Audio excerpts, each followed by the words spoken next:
Hello friends, welcome to real life story. और आज की कहानी है बहू की बुराई पुराण। सास, बहू और बेटी तीनों के रिश्ते को लेकर बहुत ही अच्छी कहानी है। ज़रूर सुनिए और अच्छी लगे तो लाइक कीजिएगा। सुबह के 4 बज रहे थे और गेट बजने की आवाज़ ज़ोर ज़ोर से आ रही थी। शालिनी जी उठी और देखा तो बेटी श्रुति बाहर थी, वह भी अपने पूरे सामान के साथ। साथ में उसके पति आकाश भी साथ में थे। जल्दबाजी में शालिनी जी अपने बेटे बहू पूजा और विकास को बुलाने गई और दोनों उठते ही आ गए। श्रुति और आकाश को शालिनी जी ने अंदर बुलाया और पूजा ने जल्दी से सबके लिए चाय चढ़ा दी और सबने चाय पी ली। लेकिन तब भी श्रुति गुस्से में ही बैठी थी और कुछ भी बोलने को तैयार नहीं थी। जब शालिनी जी ने आकाश अपने जवाई से पूछा तो उसने कह दिया कि मम्मी, श्रुति अब तलाक लेना चाहती है और रोज़ रोज़ के नाटक से मैं भी इससे तंग आ चुका हूँ, तो तलाक लेकर ही ये झगड़ा ख़त्म करते हैं। कब से गुस्से से भरा पड़ा आकाश एक सांस में बड़ी आसानी से अपनी बात कह गया। ऐसे कैसे तलाक लेना है? मजाक है क्या ये रिश्ता तुम दोनों के लिए? पूजा ने भी गुस्से में कहा, जो श्रुति की भाभी है। तो आकाश ने फिर से चुप्पी साध ली। श्रुति के बड़े भाई विकास ने भी कहा कि आकाश, पहले पूरी बात बताओ। वैसे भी सुबह तो तुम दोनों ने खराब कर ही दी है। माहौल को थोड़ा सामान्य बनाने के उद्देश्य से विकास ने कहा। और शालिनी जी तो बिना कुछ सुने बस रोए जा रही थी। तब इतनी देर से चुप बैठी श्रुति ने कहा कि भाभी, बात यह है कि जब देखो इनकी माँ मुझे सुनाती रहती है, कितना भी कर लो लेकिन 2 मीठे शब्द नहीं बोल सकती है। आपने और मम्मी ने मुझे शादी से पहले ही समझाया था, मैं अपने घर की बात सबसे कहती ना फिरूं, तो मैं तो आप दोनों को भी ज़्यादा कुछ नहीं बताती। हाँ, थोड़ी बहुत तो बताती हूँ, तो उसकी कसम तो नहीं दी थी ना किसी ने। तो सास ने बोल दिया कि तुम सारी घर की बातें अपने पियर वालों को बताती हो, तो उसमें तुम दोनों के तलाक की बात बीच में कहाँ से आ गई? अभी भी गुस्से में श्रुति की भाभी पूजा ने कहा, इनकी माताजी की शिकायत किससे करूं? इन्हीं से तो करूंगी ना। लेकिन इनको कुछ भी बता दो तो बोलते हैं कि मेरी मम्मी ऐसा कभी कर ही नहीं सकती, ऐसे बोल ही नहीं सकती। तो बताइए भाभी, मुझे भी तो गुस्सा आएगा ही ना। श्रुति सही कह रही है क्या आकाश जी? पूजा ने आकाश जी से पूछा और आकाश जी ने हाँ में जवाब दिया। तब पूजा ने कहा, चलो ठीक है, सब पहले फ्रेश हो जाते हैं और बाकी की बातें बाद में करेंगे। तब आकाश ने कहा, नहीं भाभी, मुझे 10 बजे तक निकलना है, मेरी 11 बजे की ट्रेन है और ऑफिस से भी छुट्टी नहीं ली है मैंने। इसका जो भी फैसला हो आप मुझे बता दीजिएगा। फिलहाल 1 कप कॉफ़ी पिला दीजिए और मैं निकलता हूँ। बेसुध जी शालिनी जी जैसे नींद से जागी और कहने लगी, अरे आकाश जी, कुछ खाना खाकर तो जाते, हमसे क्यों गुस्सा है? लेकिन जब विकास ने अपनी मम्मी को समझाया तो शालिनी जी थोड़ी शांत हुई। शालिनी जी के पति को इस दुनिया से गए हुए 10 वर्ष हो चुके थे, तो बेटी की शादी उनके जाने के बाद ही हुई थी, जो कि उनके बेटे विकास ने की थी।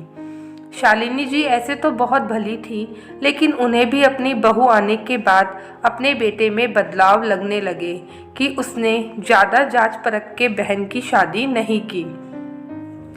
इसलिए श्रुति बार बार अपनी सास को लेकर दुखी रहती है, जबकि श्रुति खुद भी बहुत ही अच्छी और संस्कारी लड़की है। बस उसके साथ परेशानी यही है कि जैसे वे सबको अपना समझ लेती है, वह चाहती है कि ससुराल में भी सब उसे अपना बना ले, जो उसके साथ नहीं हो पा रहा था। श्रुति अपनी जगह गलत नहीं थी, लेकिन हमेशा से एक लड़की को ही शादी के बाद बदलने को कहा जाता है। ससुराल वालों को भला कौन कहता है? यहाँ तक कि बेटे की माँ भी सास बनते ही बुरी बन जाती है। आकाश के जाने के बाद सारे काम सामान्य ढंग से होने लगे और 10:30 बजे तक विकास भी दफ्तर चले गए क्योंकि वह एक सरकारी ऑफिस में थे। अब बचे घर पर शालिनी जी, श्रुति और पूजा। श्रुति तो खुद अपनी मम्मी से भागती थी क्योंकि वह दिन भर वही भाभी का बुराई पुराण और अपने जमाने की सास के कारनामे और खुद को एक अबला नारी की कहानी सुनाने लगती थी। श्रुति को ज़्यादा मतलब अपनी भाभी से ही होता था, तो पहुंच गई उनके पास रसोई में और पूछने लगी, भाभी आपसे एक बात पूछूं? अपने काम से काम रखने वाली पूजा ने बस हाँ में जवाब दिया। भाभी मम्मी भी तो ऐसी ही है, तो आप कैसे खुश रखती हो? आपको मम्मी के व्यवहार से दिक्कत नहीं होती? मम्मी भी तो जब देखो मेरे सास की तरह कुड़कुड़ करती रहती है। तब पूजा ने कहा, माँ पहले भी ऐसी ही थी क्या? तब श्रुति ने कहा, अरे नहीं भाभी, मम्मी तो पहले बिल्कुल ऐसी नहीं थी, पर अब ऐसी क्यों हो गई है? मुझे अपनी ये वाली माँ हर समय मुझे मेरी सास की याद दिलाती है, तो ना जाने क्यों अब मुझे मेरी मम्मी से बात करने का बिल्कुल मन ही नहीं करता है। और भाभी आप तो मेरा नेचर जानते भी हो, मुझे ये चुगली वगैरह करना नहीं आता है और ना ही मुझे ये काम पसंद है, पर फिर भी देखिए मेरे सर पर यही फंसा है जिसके चलते मुझे आकाश से भी बिना बात के चिढ़ होने लगी है। यही तो समझाना चाह रही थी कि सास को सास ही रहने दो। तुम अच्छी हो, लेकिन तुम्हारी एक सबसे बड़ी दिक्कत ये है कि सबको अपने हिसाब से बदलना चाहती हो।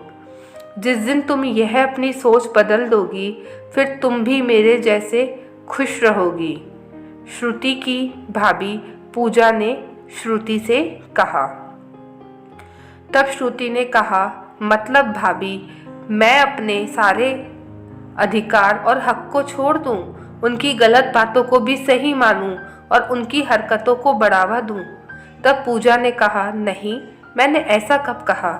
मैंने बस ये कहा है कि सास को बस आप सास जैसी इज्जत दो, वह तुम्हारे पति की माँ है। सास को तुम माँ मत बनने दो, क्योंकि माँ होना और माँ जैसे में बड़ा फर्क है।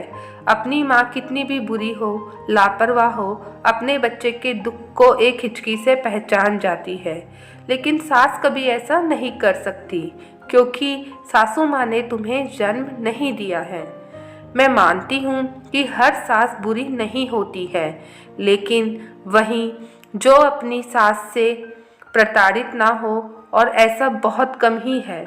माँ तो सबकी अच्छी ही होती है, लेकिन सास बनते ही उनमें एक बदला का भाव सा हावी होने लग जाता है। कुछ उसे खुद पर हावी नहीं होने देती, जबकि कुछ सास लोगों की बातों में आकर या फिर कहीं देखकर वैसी बन जाती हैं। रही बात पति की, तो तुम खुद बताओ, अगर मैं तुमसे भी माँ जी की शिकायत करती तो तुम क्या मानती? नहीं ना, क्योंकि माँ वैसी नहीं थी। तो आकाश ने भी जब उन्हें वैसा देखा ही नहीं, तो वे तुम्हारी बात कैसे मान लेंगे? तुम अपनी सास को अपनी माँ मत बनाओ, लेकिन सास ही मानो, उनकी उसी रूप में इज्जत करो।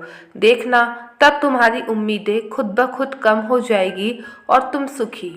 भाभी इतना तो मैंने कभी सोचा ही नहीं। सच कहा आपने, गलती मेरी है जो मैंने एक उम्मीद बांधी हुई है और उसी वजह से मुझे तकलीफ हो रही है। तो अब आकाश से तलाक का क्या? श्रुति की भाभी ने कहा। तब श्रुति ने कहा, कुछ नहीं होगा भाभी, बस ये टैगलाइन बचा के रखूंगी, कभी और के लिए। और श्रुति हंस दी और पूजा भी मुस्कुरा दी। दरवाजे पर धूल करी शालिनी जी आज पहली बार अपनी बहू पूजा से खुद को छोटा महसूस कर रही थी।